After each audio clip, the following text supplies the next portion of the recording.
Então, queridos, como é que está a nossa força aí? Eu acredito que muitos de vocês são vamos dizer, ratos de academia, alguns deles, certo?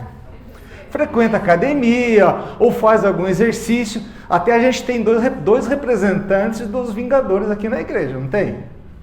É o Carlos e o Marcão. São os caras fortes aí, gente.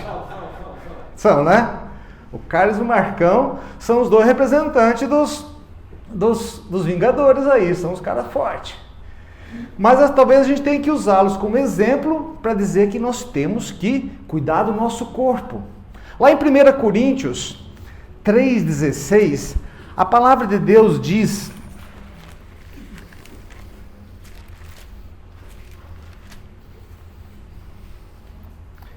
a palavra 16 diz assim: vocês não sabem que são santuário de Deus e que o Espírito de Deus habita em vocês? Então, a partir do momento que acontece a nossa conversão, que nós fazemos a transformação da nossa vida, que nós entregamos a nossa vida para Jesus, a partir desse momento o Espírito Santo vem fazer morada dentro de nós. Nós passamos a ser revestidos pelo poder do Espírito Santo. O Espírito Santo começa a trabalhar em nós e por meio de nós. O Espírito Santo começa a fazer, ele faz a morada e nós precisamos cuidar desse corpo, não precisamos? E nós somos desafiados a ter um cuidado só do físico, só fazer exercício. Esse cuidado do nosso corpo, que é o templo do Espírito Santo, tem que ser ampliado, tem que ser mais amplo, tem que incluir outras práticas de saúde, além do exercício físico, como alimentação equilibrada. Quantos fazemos isso? Um sono adequado e um descanso adequado. Às vezes a nossa vida, a nossa rotina e as coisas que nós fazemos no dia a dia, a gente não consegue se alimentar direito, a gente não consegue descansar, não consegue ter um sono. E essas coisas vão tirando nosso vigor, nossa força, e quando nós temos que Deus debruçar sobre a palavra de Deus, nós estamos cansados, estamos derrubados, e a gente não consegue às vezes desfrutar da bênção da palavra de Deus. Mas nós precisamos entender que o ser humano não é formado somente por corpo, certo? O que a gente vê lá em 1 Tessalonicenses 5:23? A Bíblia fala sobre a nossa essência. A Bíblia fala sobre a forma como nós vivemos, como é que nós somos constituídos, como é que Deus nos constituiu. E a palavra de Deus diz assim, ó: o mesmo Deus da paz os santifique em tudo, que o espírito, a alma e o corpo de vocês sejam conservados íntegros e irrepreensíveis na vinda do nosso Senhor Jesus Cristo. Então, a gente percebe aqui pela palavra que nós somos formados por três essências: corpo, alma e espírito. Sobre o corpo, nós falamos aqui, o corpo é essa parte física do ser humano que nos permite existir nesse mundo aqui e nos dá a legalidade de estarmos aqui. Pronto? Fácil e simples assim. O espírito é aquela parte que se conecta com Deus. O espírito é aquela parte que nós temos que, é a nossa conexão com o espiritual, é a nossa conexão com Deus. Mas se nós fazemos exercício, vamos na academia para desenvolver o nosso corpo, como é que a gente desenvolve o nosso espírito? Essencialmente são três práticas que a gente consegue fazer para desenvolver o nosso espírito, que é oração, leitura da Bíblia e um relacionamento íntimo com Deus. Não são somente essas três formas que a gente tem para desenvolver o nosso espírito, mas são três formas que a gente já deixa como dica de como desenvolver nosso espírito. E nós chegamos na terceira parte. A terceira parte é a alma. E a alma, o que é a alma? A alma onde estão as nossas emoções. A alma onde estão os nossos comportamentos, a nossa vontade, a nossa consciência, a alegria, tristeza, a fome, o cansaço, o vigor. Tudo isso é parte da nossa alma, porque a alma é a nossa essência, o nosso comportamento, é o nosso eu. Então nós somos o ser humano, o que ele é? Ele é um espírito que habita num corpo e que tem uma alma. Basicamente, nós somos assim.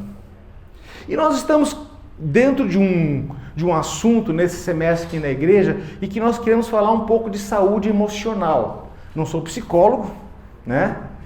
Talvez eu não tenha muita propriedade para falar sobre saúde emocional, mas nós nos propomos a trabalhar com a igreja nesse semestre um pouco sobre esse assunto, mas com base em alguns personagens bíblicos, com base em algumas situações que a gente aprende e a gente vê na Bíblia. Mas basicamente a gente tem que saber o que está escrito lá em Provérbios 4:23. Acima de todas as coisas, guarde o seu coração, pois ele dirige o rumo da sua vida.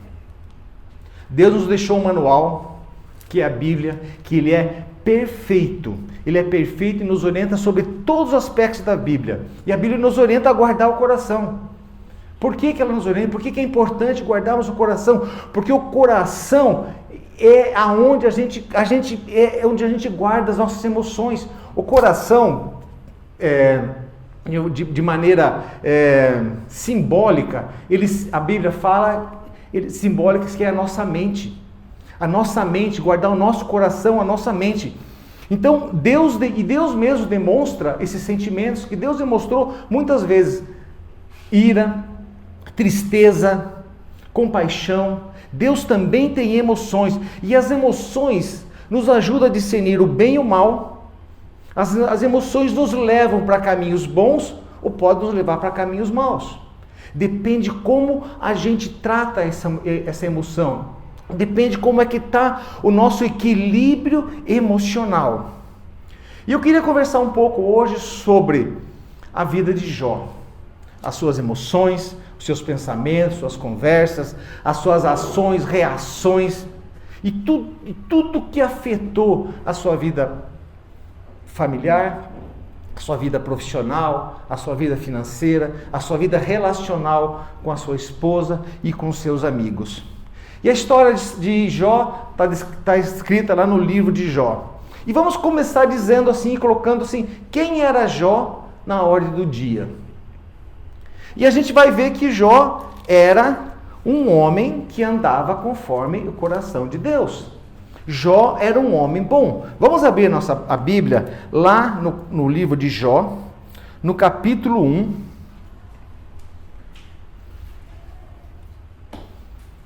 O livro de Jó, acho que é um dos poucos, ou talvez o único livro que mostra assim de maneira muito clara os sofrimentos da vida do indivíduo, os sofrimentos da vida de um homem de Deus.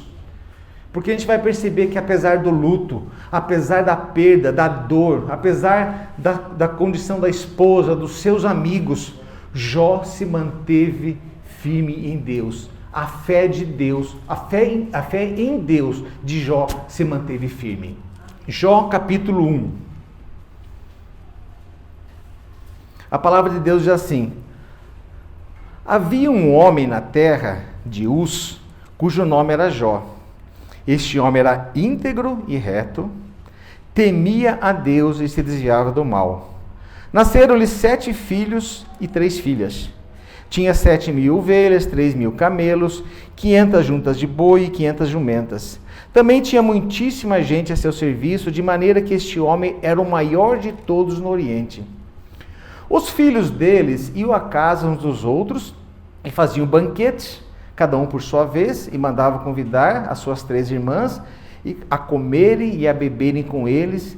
Enquanto encerrava o ciclo de banquetes, Jó chamava seus filhos e os santificava. Levantava-se de madrugada e oferecia holocausto segundo o número de todos eles. Pois Jó pensava assim: talvez, se os meus filhos tenham pecado e blasfemado contra Deus, em seu coração. Jó fazia isso continuamente. Então nós vemos que Jó era um homem que andava nos caminhos do Senhor. Jó é um homem que conhecia Deus. Jó era um homem que era conhecido de Deus, um homem reto e íntegro. Era um homem de família, dedicava a sua família, era um homem que Ele nem esperava que seus filhos pecassem. Falava, se de repente eles pecaram, eu já vou sacrificar o Senhor. Era um homem proativo. Um homem que caminhava junto com o Senhor, apesar daquele tempo. Mas aí a gente vai perceber que algumas coisas aconteceram na vida desse homem de Deus. Algumas coisas não tão boas aconteceram na vida dele. E nós vamos conversar um pouquinho mais de detalhes sobre a vida de Jó, para compreendermos como ele lidou com as emoções diante de tantos desafios que ele teve. E a gente quer fazer assim, vamos fazer um comparativo, naturalmente dentro de um certo nível de tamanho de desafios, mas como será que nós, na nossa vida, como será que seriam as nossas ações e reações diante de tantos desafios e de tantos problemas na vida de Jó?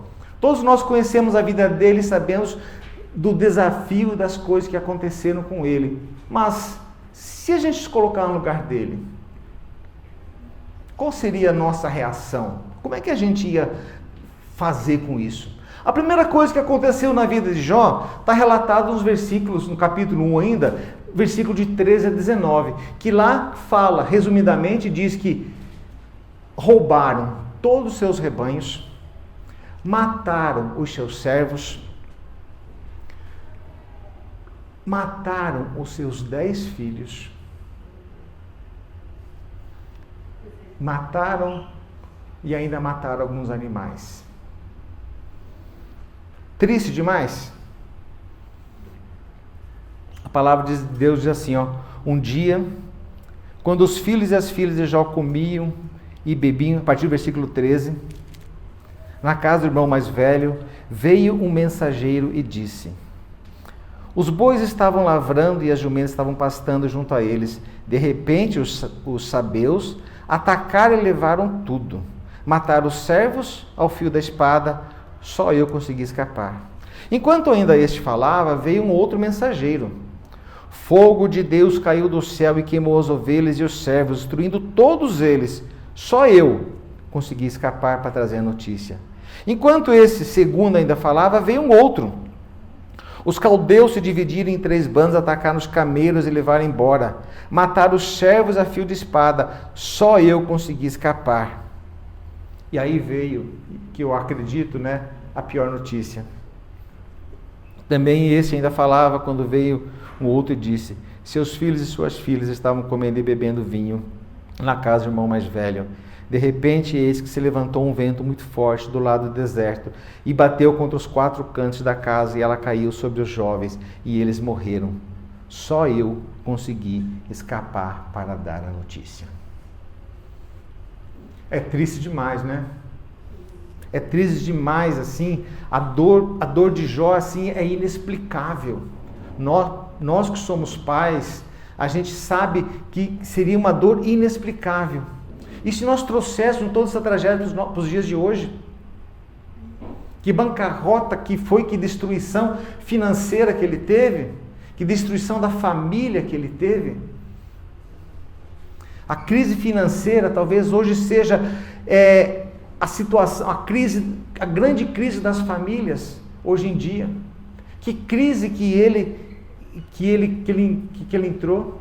É o investimento que não deu certo, é o negócio que se frustrou, é o que a gente vive hoje, é a empresa que não anda, são novas situações, novos impostos que chegam, são políticas econômicas que mudam e mexem com o nosso dinheiro, com a nossa vida, com o nosso bolso, com a nossa empresa, e a gente fica perdido em meio às nossas emoções, e fica meio perdido, e agora o que eu faço, Mas se a gente colocar no lugar de Jó, vamos ter um pouco de empatia.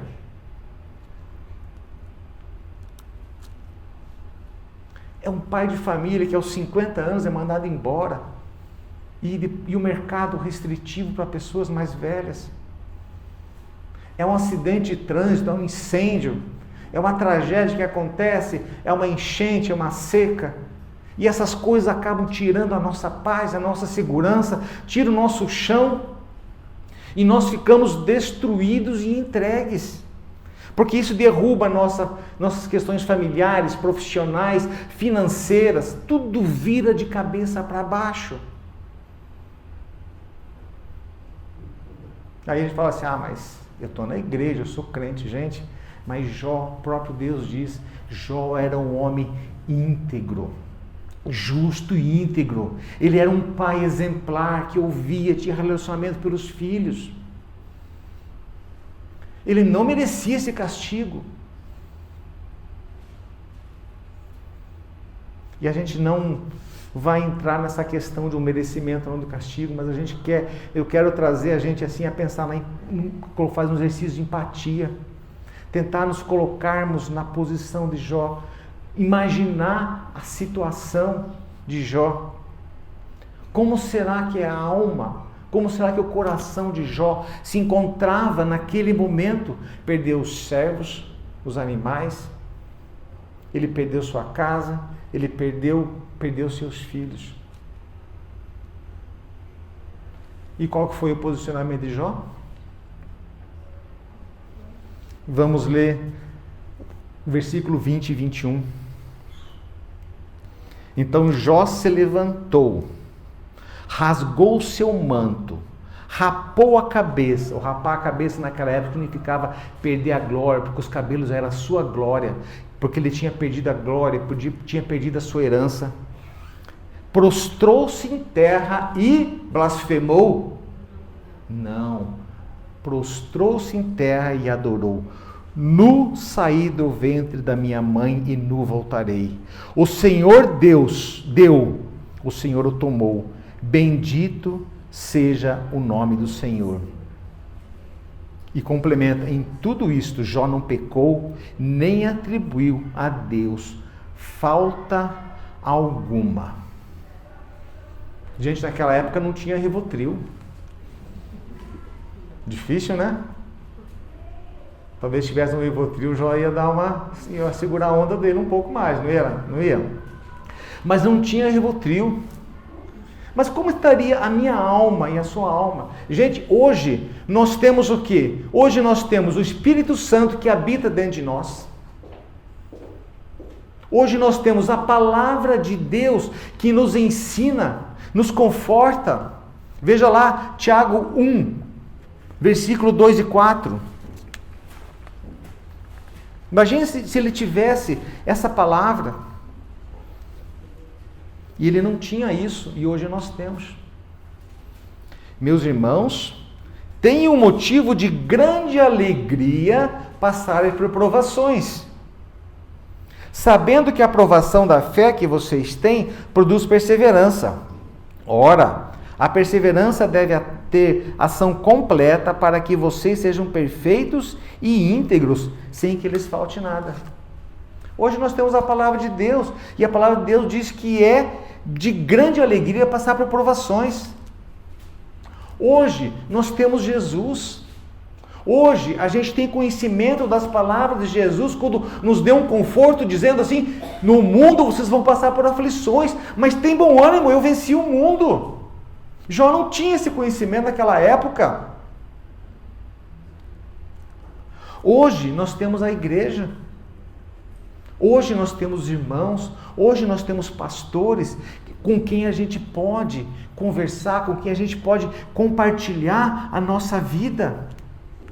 E ainda temos ajuda profissional, de psicólogos, de psiquiátricas, de terapeutas e de remédios para nos ajudar a vencer as dificuldades. E será que a gente teria, com todo esse conhecimento, com toda essa bagagem, com tudo que a gente tem hoje à mão, será que o nosso comportamento diante das provações, diante das dificuldades que nós estamos tendo, nós estamos deixando que nossas emoções tomem conta de nossa vida e nos destruam? Será que a gente tem consegue ter um pouco desse comportamento de Jó, que ao passar pelas provações, pelas dificuldades, ter a capacidade de chegar e dizer, bendito seja o nome do Senhor? Hoje nós temos muito mais conhecimento, temos muito mais muito mais recursos para que a gente conseguir passar pelas nossas provações, mas eu creio que nós não conseguimos passar com a mesma resiliência, com a mesma força de Jó. E as crises não significam que Deus nos abandonou, mas as crises são oportunidades para fortalecer a nossa fé.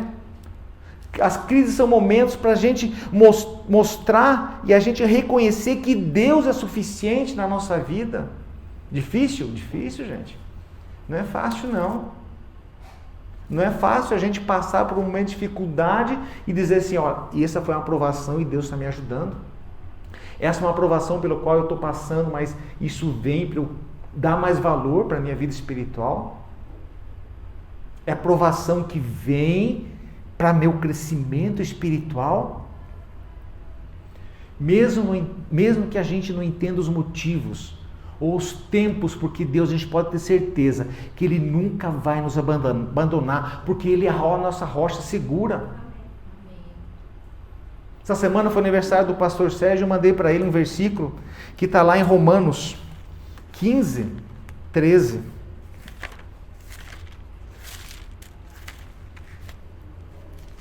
Para quem não sabia, pode trazer presente para ele, tá? Foi aniversário dele na quinta-feira. Romanos 15, 13 diz assim: E o Deus da esperança encha vocês de toda alegria, paz, na fé que vocês têm, para que sejam ricos em esperança, no poder do Espírito Santo. Ou seja, nós temos que estar alinhados, conectados, confiados em Deus. Porque não é se nós vamos passar por provações, mas é quando as provações vão acontecer. Quando as provações chegarem, quando as situações chegarem, nós temos que estar preparados e sabendo da nossa esperança, da nossa confiança tem que estar onde? No nosso bolso? Na abertura o pastor Sérgio comentou sobre isso. Não, a nossa confiança tem que estar no Senhor, sabendo que o Senhor renova as suas misericórdias todos os dias sobre as nossas vidas. E quando a tempestade chegar, temos que estar firmes. Mas para a gente esteja firme, nós temos que ter o quê? Um relacionamento com Deus. Por que vocês acham que Jó conseguiu segurar um pouco as emoções dele?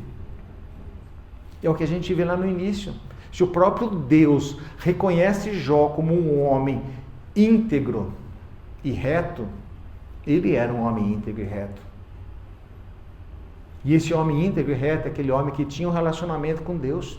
Era aquele homem que se posicionava diante de Deus, levando a sua vida e a vida dos seus filhos continuamente diante dele.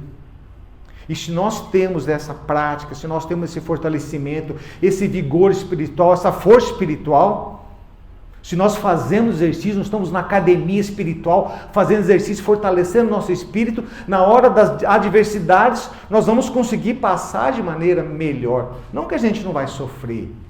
Jó sofreu, e sofreu demais. Sofreu nas suas emoções, no seu corpo. Sofreu demais.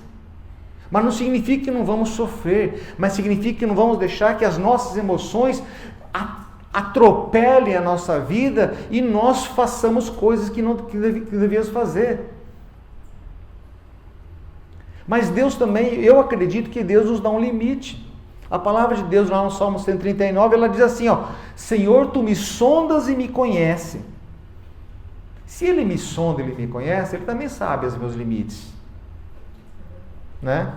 Eu acredito que Ele também sabe meus limites, Ele sabe até onde eu poderia aguentar.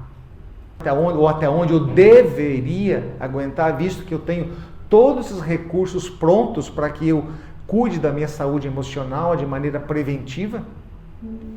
Então, assim, quando chegar o tempo da adversidade, eu tenha força, que eu esteja fortalecido em Deus. Veja, Jó não culpa Deus pelas suas perdas. E a coisa mais importante, Jó não foge da realidade. Jó não perde a noção das coisas, do que está acontecendo, mas ele reconhece a sua fragilidade, a sua limitação e reconhece quem é Deus na ordem do dia. Ok, lá no capítulo 3, Timóteo, olha Timóteo, hein? Estou pensando no Tito, hein? Estou pensando no Tito. Lá no capítulo 3, né, Jó ainda fala que maldito seja o dia que eu nasci. Ele fala sobre o momento que ele veio ao mundo, que não devia ter existido. Tem todo aquele discurso do capítulo 3, um discurso pesado, um discurso meio que depressivo, um discurso triste da vida dele. Ele diz, era melhor que eu nem tivesse nascido. É melhor que aquele dia que eu nasci não tivesse existido, por conta do que eu estou passando hoje. Mas em momento algum, ele fala sobre Deus. Em momento algum ele fala sobre Deus. A dor dele era terrível, mas ele tinha conhecimento de quem era Deus. E acabou? Acabou nada, gente. Estava só começando os problemas de Jó. Estava só começando. E a gente vê no capítulo 2, os versículos 7 e 8, a palavra de Deus diz assim, a partir da segunda parte: feriu Jó com tumores malignos, desde a planta do pé até o alto da cabeça. Jó, sentado em cinza, pegou um caco de barro para com ele raspar as suas feridas. Perdeu seu gado, perdeu seus servos, perdeu os seus filhos, e agora é cometido por tumores e por doenças. E acabou? Gente, não acabou. Aí vem o versículo 9, diz assim: então a mulher dele disse: você ainda conserva a sua integridade? Amaldiçoe Deus e morra. Aí Jó responde: você fala com uma doida. Na minha tradução está doida mesmo, viu? Não estou parafraseando, não, né? Algumas versões tem fala insensata, né? É mais delicado, né? A minha aqui é NA, tá? Tá falando doida. Você fala com uma doida. Temos recebido de Deus o bem, por que não receberíamos também o mal? Em tudo isto, Jó não pecou com os seus lábios. Outra vez, gente, Jó não perdeu o foco. Agora ele foi acometido da doença e vem a sua mulher e vem falar para ele amaldiçoar o Senhor.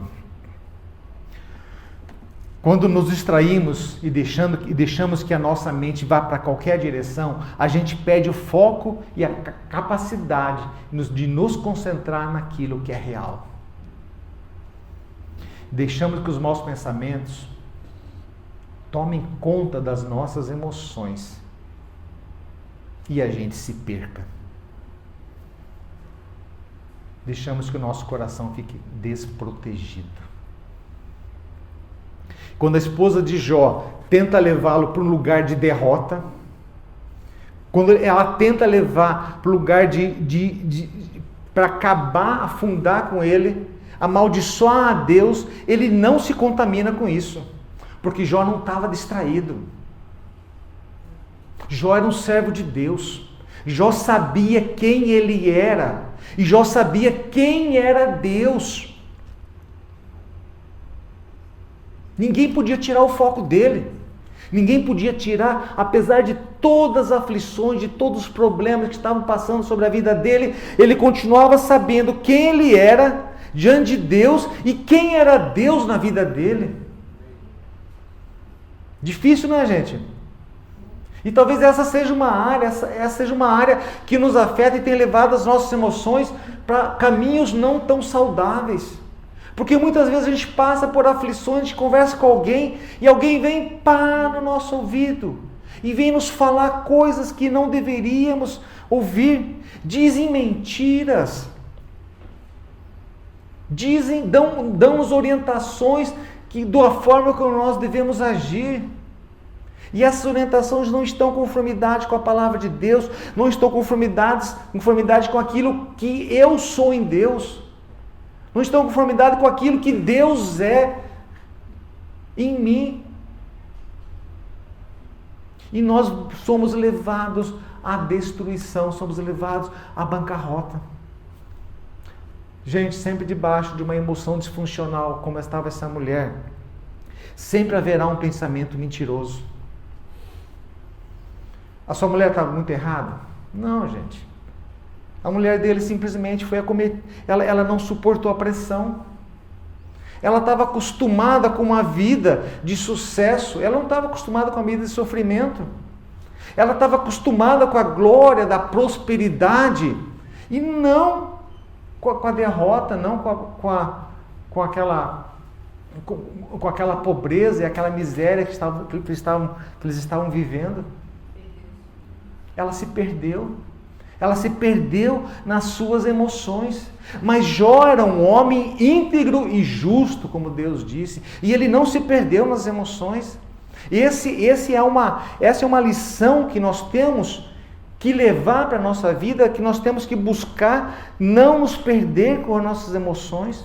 Jó não se distraiu, não perdeu o foco. Mas a sua mulher, infelizmente, se perdeu em meio às suas emoções. Ela não conseguiu ver que o sofrimento do marido, ela não conseguiu conviver com o sofrimento do marido, ela não conseguiu conviver com aquela situação, ela estava com o coração adoecido e contaminado, e ela tentou contaminar o coração de Jó.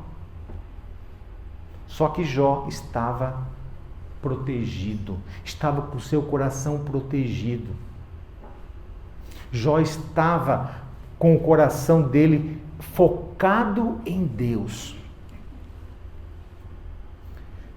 Nós devemos estar, quando chega a dor, quando chega a dificuldade, nós temos que buscar estar com o nosso coração protegido e firme no Senhor, não deixar que palavras venham e afetem e tirem a nossa vida, a nossa direção.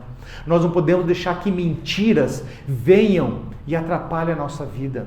Lá em 1 Coríntios 10, aliás, 2 Coríntios 10, versículo 3 a 5, ele diz assim: porque embora andemos na carne, não lutamos segundo a carne.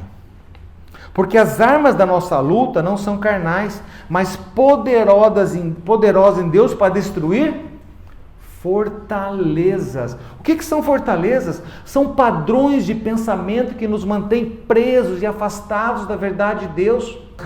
Traduções aí, sofismas. Sofismas são verdades mascaradas, aliás, mentiras mascaradas de verdade. São enganadas, usadas para nos manipular. E ela chegou, a mulher dele chega e fala assim, como ela diz assim, você ainda conserva a sua integridade? Ela diz assim, ela afirma a integridade do seu marido. E ao mesmo tempo que ela afirma a integridade do marido, ela busca dizer, amaldiçoe o seu Deus e morra. Temos que substituir as palavras mentirosas pela verdade da palavra de Deus. E acabou, Jó? E acabou com Jó? Ainda não, gente. Jó ainda tinha mais um capítulo para tratar e para enfrentar aqui nos seus amigos. Amigos é importante, gente? Lógico que é. Né? Deus nos criou como seres relacionais. A gente precisa se relacionar. Gente, essa semana que a Estherzinha está viajando, então, meu Deus do céu, como eu sinto essa questão da falta do relacionamento, de você chegar em casa e ter alguém, né? Quem tem lá é só a Amora. Não tem mais ninguém, nem o Tito ficou lá. Não. Então, assim, como é importante, porque Deus nos fez seres relacionais. E sim, todos nós vamos passar por dificuldades? Sim, vamos passar. Mas os nossos amigos poderão nos ajudar. Porque nossas dificuldades, nós precisamos de uma mão amigo, nós precisamos de um consolo, nós precisamos de um abraço, nós precisamos de alguém que nos encoraje, na verdade. E esse relacionamento da gente é necessário, porque esse relacionamento nos dá segurança, nos dá confiança. A palavra de Deus diz lá em Provérbios 17, amigo em todos os momentos é um irmão na adversidade. Ter amigos ajuda a nos proteger o nosso coração e os nossos pensamentos e emoções. Ele nos fortalece, nos dão segurança, nos ajuda a aumentar a nossa fé. Logicamente, né? Amigos saudáveis, amigos que professam a fé com a gente, amigos como irmãos. Por quê? Porque a nossa alma cansa. A nossa alma, muitas vezes, ela é ferida. E como nós lidaremos com isso é o que vai fazer a diferença. E se nós tivermos apoio, nós vamos poder ter uma saúde emocional mais equilibrada. E os seus amigos vieram visitá-lo.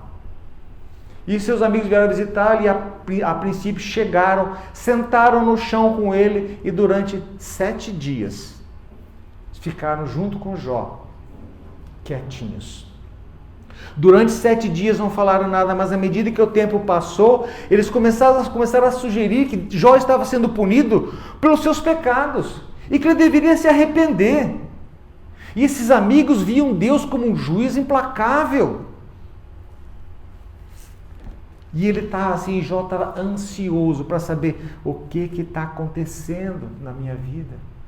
E esses homens, e ele passando por todos esses pensamentos, e esses amigos fazendo suposições erradas sobre a vida dele, tendo conversas, e essas conversas resultaram daqueles discursos de Jó que a gente lê lá nos capítulos, bem no meio do livro, e onde Jó ele expressa toda a sua angústia.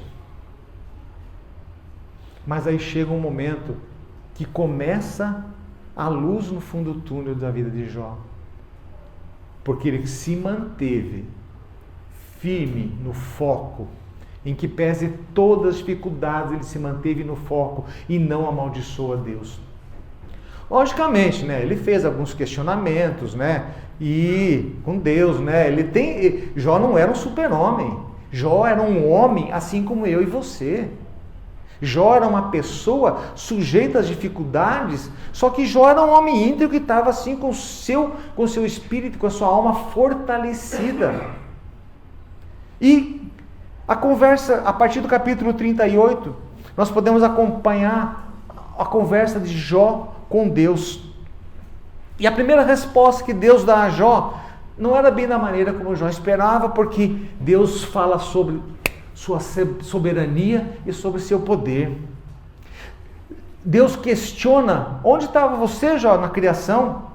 Deus mostra quem ele era na hora do dia, dizendo: eu sou o Deus.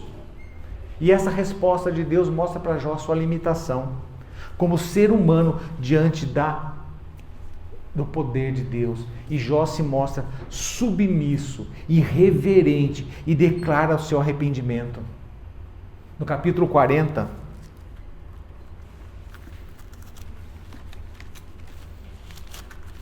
nos versículos de 3 a 5,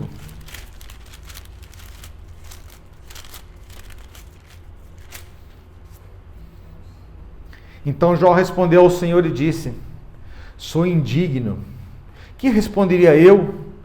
Ponho a mão sobre a minha boca.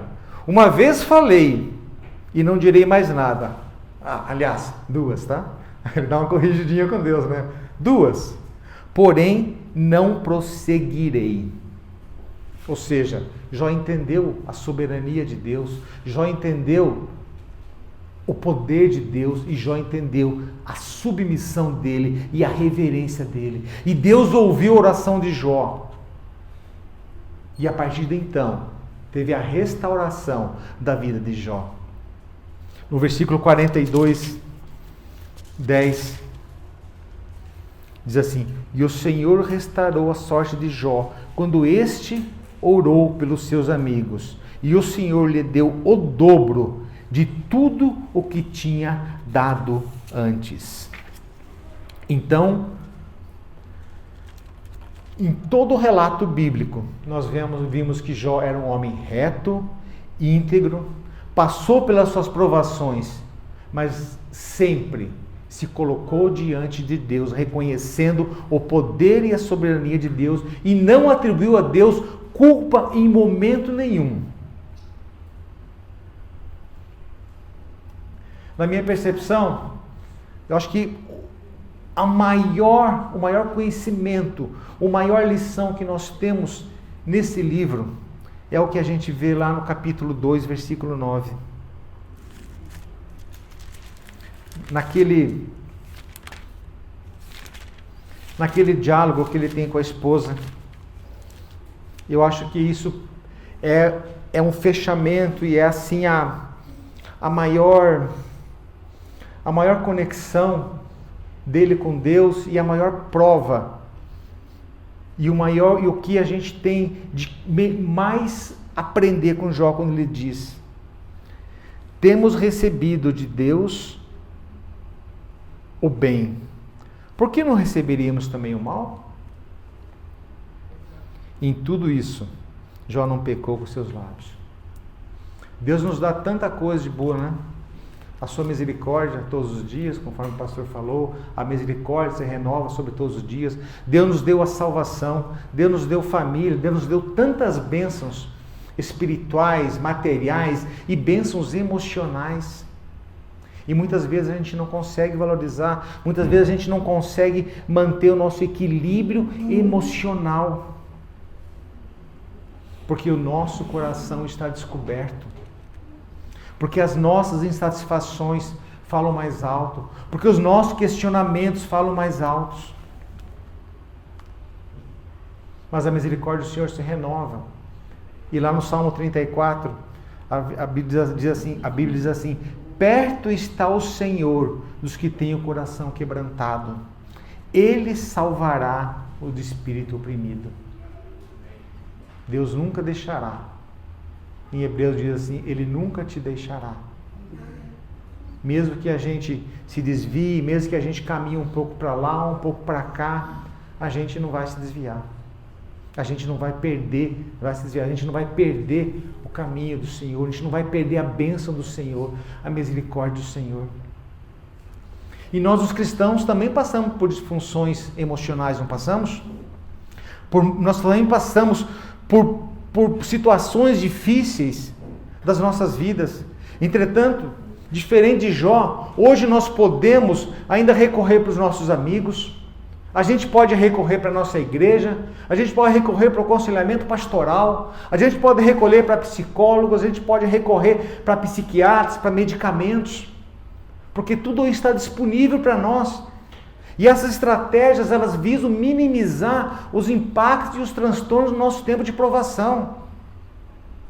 Gente, ansiedade, depressão não é pecado. Ansiedade e depressão vem de desequilíbrios biológicos. E a discussão da saúde emocional, ela tem ganhado mais espaço dentro das igrejas evangélicas. Porque nós temos que olhar o cuidado integral do ser humano.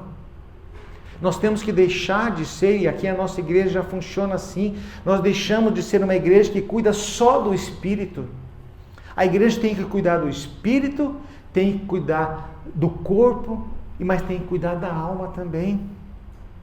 Nós temos que quebrar tabus e promover um diálogo e oferecer acolhimento. Nós, os pastores, nós somos fundamentais na igreja para prover esse ambiente de cura e suporte. Sim, mas não é de forma exclusiva, não é só pela visão espiritual. É lógico, a dimensão espiritual é inegavelmente poderosa, forte, necessária, importante, mas as doenças da alma, elas incluem desequilíbrios biológicos, desequilíbrios psicológicos, sociais, além dos espirituais. A fé e a depressão, e a ansiedade e a espiritualidade, elas não são excludentes. E a nossa igreja, ela está aberta para ajudar aqueles que estão passando por situações difíceis, aqueles que estão passando por dificuldades. Nós estamos disponíveis para um aconselhamento pastoral, estamos disponíveis para uma ajuda no seu corpo, estamos disponíveis para uma ajuda no seu espírito, mas também nós estamos disponíveis para indicar e para encaminhar aqueles que precisam para psicólogos, para psiquiatras, para terapeutas, dentro da necessidade médica de cada um. É verdade. Igreja tem que tratar as pessoas de maneira integral. E nós estamos aqui disponíveis para que todos nós, quando acontecer, quando chegar o dia da aprovação, quando chegar o dia da adversidade nas nossas vidas, nós tenhamos força, nós não sejamos como Jó, íntegros, focados, não deixando que as mentiras do inferno, que as mentiras das pessoas venham e inundem e derrubem as nossas emoções. Vamos estar tristes? Vamos. Vamos estar decepcionados com algumas pessoas? Vamos. Vamos estar derrubados, depressivos, ansiosos? Sim, podemos estar.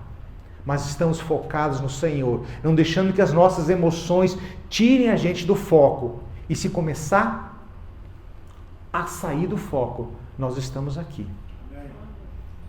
Nós estamos aqui para te ajudar, para te dar um ombro amigo, para te dar a mão, para te dar ouvido. Esse é o papel da nossa igreja. Uma igreja que trata os cristãos de forma integral. Conte conosco e saúde. Amém? Que Deus nos abençoe.